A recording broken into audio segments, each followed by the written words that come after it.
Hey guys, and welcome to another episode of Advanced Football X's and O's. So in the last video, we talked about how offenses run the ball. Now we're going to go onto the flip side of it and talk about how defenses stop the run.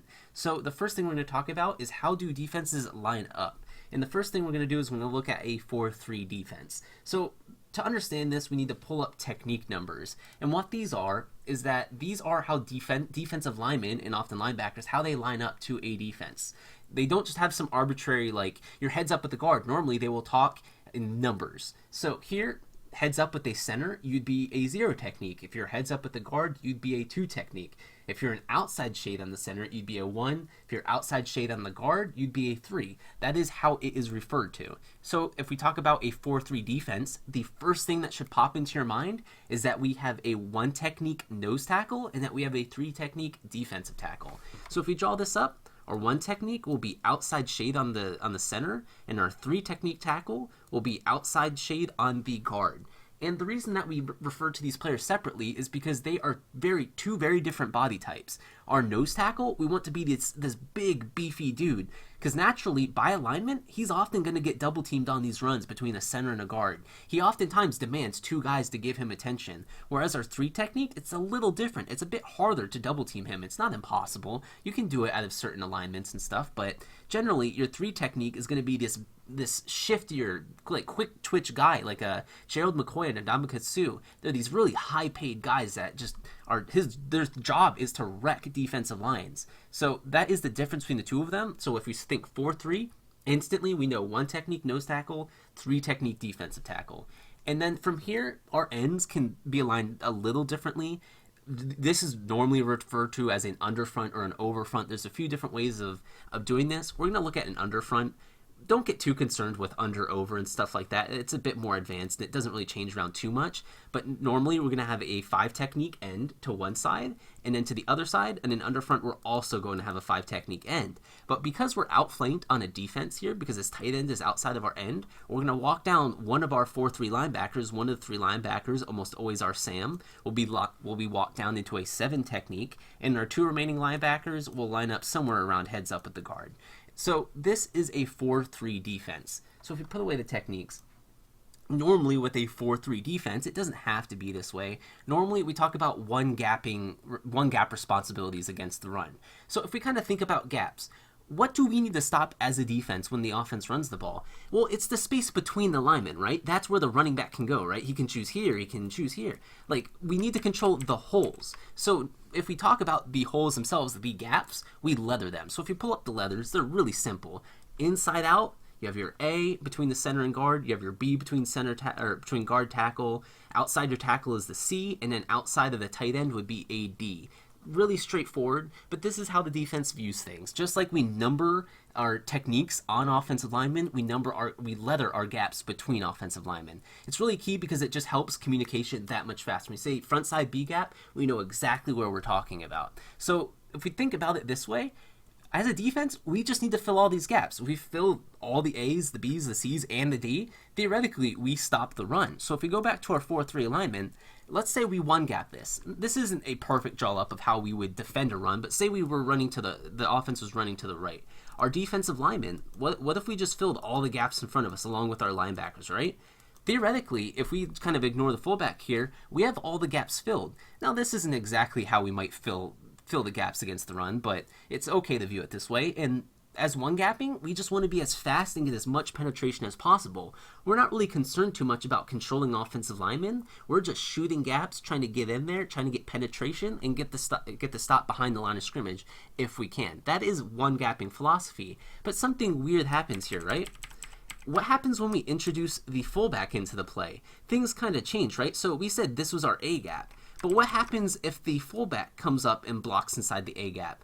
2 more gaps kind of get created here. Now we're going to have an A1 to the left of them, and we're going to have an A2 to the right of them, right? We're kind of adding an extra blocker that creates 2 more gaps on each side of them. So that's kind of interesting to think about, is that we're adding gaps, or theoretically we're only adding 1 gap, but by adding an extra blocker there, we're creating gaps, we're were gaps that didn't exist, and that's what an offense does. This happens when they use a fullback. This happens if we pull the guard here, it kind of moves the gap, right? So no longer is there an A gap and a B gap here. There'll just simply be an A gap, and then we're adding another A gap to the front side of the run. So that's kind of what happens when we add fullbacks or when we add pull guards, stuff like that. But as we kind of showed before, if we draw up our lines again, we had all these gaps filled in the first place, but now when we add a fullback, the nose can only cover like inside of the fullback or outside of fullback, right, when we're one gapping. So we're missing one defender for one gap here. And that's kind of where it comes into when we use 7-man fronts. Oftentimes, we're not going to have the advantage on the offense against runs. That's where we have to either like bring down our strong safety, or we can do something called 2-gapping. But before we go into that, just for the safety purposes, here our safety would probably fill the remaining gap, or our linebacker would and our safety would fill the gap that the linebacker doesn't cover. But simply because we added another gap here, we either have to add another defender, which would almost always be a safety, or we have to 2-gap a defensive lineman. So if we back it up, let's talk about 2-gapping. So it kind of changes things, and normally I associate 2-gappings with 3-4 defenses. It doesn't have to be this way. You can 2-gap out of a 4-3 defense, or you can 1-gap out of a 3-4 defense. It's not exclusive to one or the other, but typically I associate 4-3 defense 1-gap, and I associate 3-4 defenses with 2 gaps. So let's kind of look at a 3-4 defense. So if we line it up, we want to get into heads-up positions with the linemen. So we're going to have a nose tackle in a 0. We're going to have our defensive ends in 4 techniques on the tackles. And then our 2 linebackers will line up. Our 2 outside linebackers will line up in 7 techniques really far outside the line of scrimmage. And our 2 remaining linebackers will be in the middle, right? So here, we can do something different. Like we said, we can 2-gap. So what's going to happen? We can tell our nose, instead of trying to get penetration and just trying to like shoot one of the gaps, just get heads up with this lineman. And then after the snap, play both gaps to both sides of you. Same with the ends. You guys can all 2-gap. So instead of having this lineman only responsible for one of the gaps, we can have him responsible for 2 gaps. But this requires a different type of player, right? We aren't asking these players to penetrate, we're asking them to control offensive linemen. So generally these 3-4 interior linemen, these ends in the nose, are going to be these huge, beefy, immovable objects. Haloti Ngata is the prototypical 3-4 interior defender to me. Like instantly when I think the best 3-4 interior defender, it's just Haloti Ngata. He was immovable. Just offensive linemen could not push him out of the way, and if you tried to run him to one of these like inside A gaps or wherever he was lined up, you just couldn't. He would just be there always, and you just could not move him out of the way. And that is just what a 3-4-2 or just 2-gapping in general is. You're controlling an offensive lineman, and because you control the offensive lineman, you control both gaps to his sides. And then not all the defenders are going to 2-gap. Our remaining linebackers will take the outside, kind of the cutback and the force, and then our 2 remaining linebackers will fill where they are needed.